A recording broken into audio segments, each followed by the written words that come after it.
We came across the story of a blues man from the 1930s, a guy called Robert Johnson. Now, the story goes that Robert Johnson sold his soul to the devil at the crossroads in the Deep South. He sold his soul, and in return, he was given the secret of a black technology, a black secret technology that we know to be now as the blues. The blues begat jazz, the blues begat soul, the blues begat hip-hop, the blues begat R&B. Now, flash forward 200 years into the future. Next figure, another hoodlum, another bad boy scavenger poet figure. He's called a data thief. 200 years into the future, the data thief is told a story.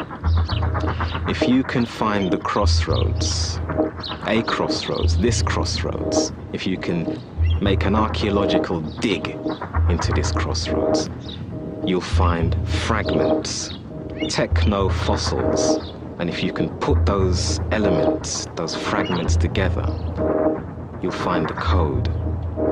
Crack that code, and you'll have the keys to your future.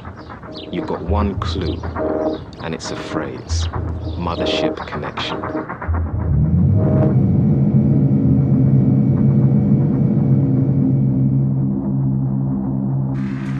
The Mothership Connection, it's kind of George Clinton's obvious, it's his 1974 album in which you have an alien, you have George Clinton who's like an alien in kind of silver foil, and he's kind of getting out of a spaceship. You can't work out whether he's getting out of the spaceship or getting back into the spaceship. By this time, black itself had become commercial.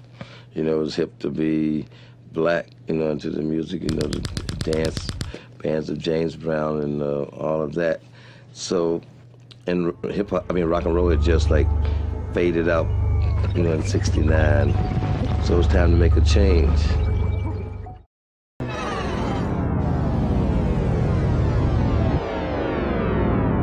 Greg Tate is the writer who argued that black people, in America certainly, lived the estrangement that science fiction writers kind of talk about.